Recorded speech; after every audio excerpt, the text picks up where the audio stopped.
The time is precisely 6:15.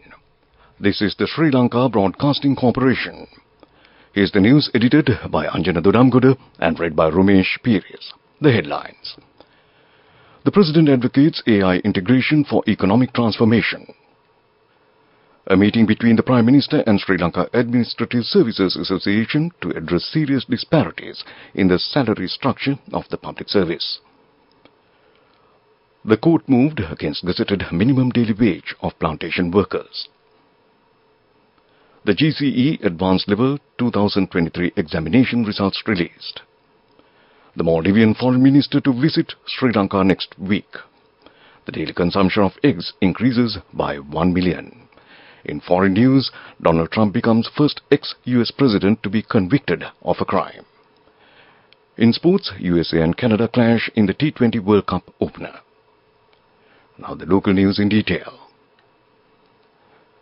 President Ranil Wickremesinghe has emphasized the critical role of modern technologies, particularly artificial intelligence, in achieving future social and economic objectives in Sri Lanka. Speaking at a discussion held at the Presidential Secretariat, President Wickremesinghe announced plans to commence an AI integration program next year, aiming to proliferate AI across all sectors within 5 years. These remarks were made during a discussion held at the Presidential Secretariat last afternoon, engaging university scholars on the integration of AI technology in Sri Lanka. President Wickremesinghe further stressed the urgency of transitioning from an import-dependent economy to an export-oriented one to safeguard the nation's economic stability. Highlighting the critical timeline between 2027 and 2040 for addressing foreign debt obligations, the President emphasized the pivotal requirement of achieving a substantial transformation in the Sri Lankan economy by 2035 to meet this obligation. A meeting between Prime Minister Dinesh Gunawardena and the officials of the Sri Lanka Administrative Services Association was held at the Temple Trees yesterday. In the discussion, attention was drawn to the serious disparity in the salary structure of the public service and the disillusionment of government employees in the salary increase of the central bank. The salary of the junior officers of the central bank has gradually exceeded the salary of the ministry secretaries. During the meeting, it was argued in the recent hyperinflationary situation, the amount of salary and allowances received by the third and second level officials in the executive ranks is not sufficient to maintain the minimum standard of living.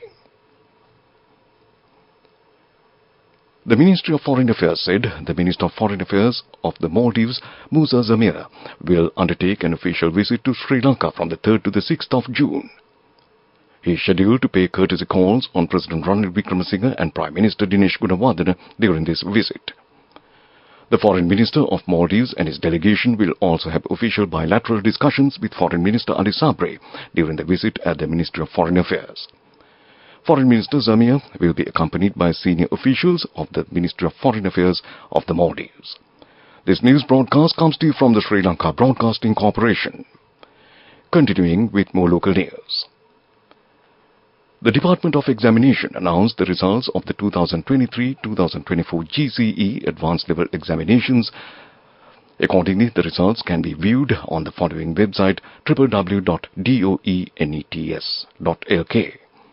A total of 229,057 school applicants and 40,556 private applicants sat for the 2023-2024 GCE Advanced Level Examination. The Commissioner General of Examinations, Amit Jayasundara, stated that 151,343 school applicants have qualified for university admission, while 22,101 private applicants have qualified for universities. Accordingly, a total of 173,444 applicants have qualified for universities, which is 64.33% of the total applicants. The Director General of Health Services, Dr. Asela Gunawardena, told the Parliamentary Caucus for Children that it has been decided to give permission to restart the production of Triposha, which is given to children between the ages of 6 months and 3 years, which has been temporarily suspended. Accordingly, for a specific period of time, permission was granted for the production of Triposha with conditions to provide the children with identified nutritional needs in the island. And that concludes local news. The main news news story is brought to you by Sinhala Mahatmya. And on to the main news story. The Court of Appeal has adjourned further consideration of a petition filed by plantation companies seeking writ order invalidating the Gazette notification issued by the Minister of Labour stipulating a minimum daily wage for plantation workers until the 3rd of June. The petition, filed by 21 plantation companies, including Agrapatana Plantation Limited, was taken for consideration today before a two-member appeals court judge bench consisting of Justices Sobhita Rajakaruna and Dhammika Ganipala. The petitioners have named 52 individuals, including Minister of Labour Manusha Nanakara and the Labour Commissioner, as respondents of the case. The petitioning plantation companies point out that the Minister of Labour has issued a Gazette notification setting the minimum daily wage of a plantation worker at 1,350 rupees together with an allowance of 300 rupees and another allowance of 80 rupees as minimum wage. Accordingly, the petitioners seek an order invalidating the decision, claiming that the decision was made arbitrarily by the government. And that was the main news story. The main news story was brought to you by Sinhala Mahatmya.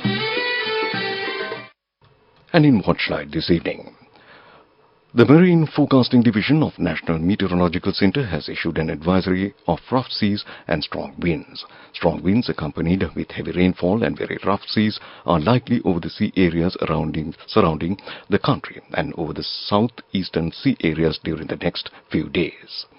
Naval and fishing communities are requested to be vigilant in this regard. And that came to you in Watchlight. Coming up, World News.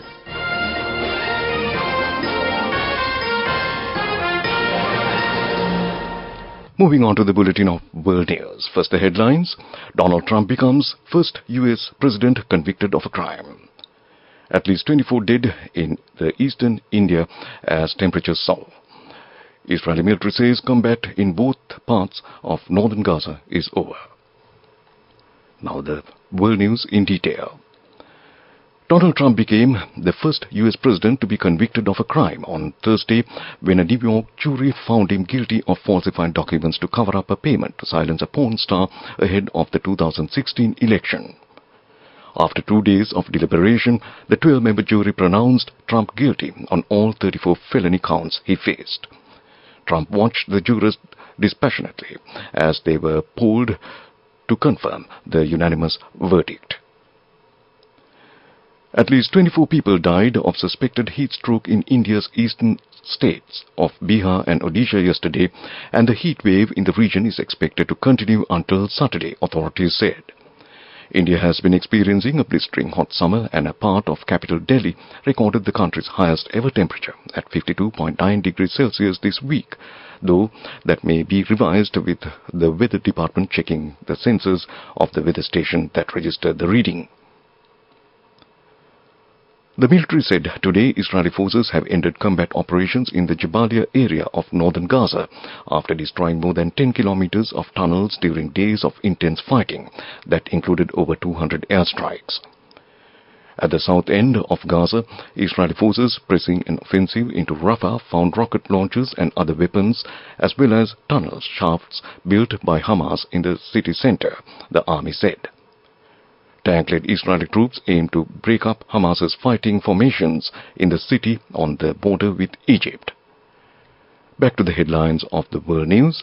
Donald Trump becomes the first U.S. president convicted of a crime. At least 24 dead in eastern India as temperatures soar. And Israeli military says combat in part of North Gaza is over. And that concludes world news. Development news. In development news, Minister Kanchanu Wijesekara said 2 floating solar pilot projects implemented with the financial and technical assistance of the Republic of Korea and in partnership with the Ministry of Power and Energy and the Sustainable Energy Authority is nearing completion. The 2 projects of 1 megawatt each in Chandrika Weber in Ambalipitia and Kiriban Weber in Sevanagala is constructed with a financial grant from the Korea Institute for Advancement of Technology of Korean Ministry of Trade, Industry and Energy and implemented with the technical assistance and construction by Yujing Engineering Private Limited, Bosang Power Tech Company Limited and Scrota Company Limited. The two projects commenced in 2023 and will be completed by July 2024. And that was Developer News. Moving on with sports news. In sports, the 9th edition of the ICC T20 World Cup will commence tomorrow with co-hosts US and Canada at Grand Prairie Stadium in Dallas. West Indies and the US will co-host the T20 World Cup. There are 20 teams this year involved in the tournament. Apart from the hosts, West Indies and USA, the 8 best placers teams from the 2022 edition also gained automatic qualification. England, Pakistan, India, New Zealand, South Africa, Sri Lanka, Australia and Netherlands. Afghanistan and Bangladesh also gained automatic qualification through their place in the men's T20 international team rankings. The 20 teams have been divided into 4 groups of 5 teams each. Each team plays each other with the top 2 sides from each group, making it the Super 8 stage, where there will be 2 groups of 4 teams each. And that was sports news. Go ekakthiyana youth eකට life එකේ change එකට නියමෙට set වෙන්න ඇස් වහගෙන දැකපු ගීත හැබැයි කරන්න youth එකට නියමෙට set වෙන friendship එක මෙන්න. The all-new NSB Ithru account, NSB IM, a plan for your dream. Business News, sponsored by National Savings Bank, the safest place for your money. Moving on to business news. According to the Department of Animal Production and Health, the daily consumption of chicken eggs in our country has increased by about over 1 million. The DAPH emphasized that the daily consumption of chicken eggs in the country was 7 million eggs, and in the last few months that amount has exceeded over 8 million eggs. The increase in the number of foreign tourists coming to Sri Lanka in the tourism industry, the increase in the prices of meat and fish due to various reasons in the past, as well as the awareness of the public that eggs are the most nutritious food available at a low price are the reasons for the increase in the consumption of chicken eggs. And that was Business News. Business News, sponsored by National Savings Bank, the safest place for your money. Go ekakthiyana youth එකට life එකේ change එකට නියමෙට set වෙන්න ඇස් වහගෙන දැකපු ගීත හැබැයි කරන්න youth එකට නියමෙට set වෙන friendship එක මෙන්න. The all-new NSB Ithru account, NSB IM, a plan for your dream. In economic news, Sri Lanka's inflation over the 12 months to May 2024 was 0.9%, with the central bank only generating 2.5% inflation since September 2022, when its deflationary policies started to show up in the balance of payments and a surplus. Prices measured by the widely watched Colombo Consumer Price Index fell 0.6% in the month of May. The index fell from 195.2 points to 194.1. The food and non-alcoholic price index fell 1.2% to 232.6 points from 235.4 a month earlier. And that was economic news. Weather report. And finally, we move on to the weather report. The prevailing strong windy conditions over the island are expected to decrease temporarily during next few days. Showers will occur at times in the western, Sabaragamuwa, central and southern provinces. Several spells of showers will occur in the northwestern province. Fairly heavy showers, about 75 millimeters, are likely at some places in the western and Sabaragamuwa provinces and in the Galle and Nuwara districts.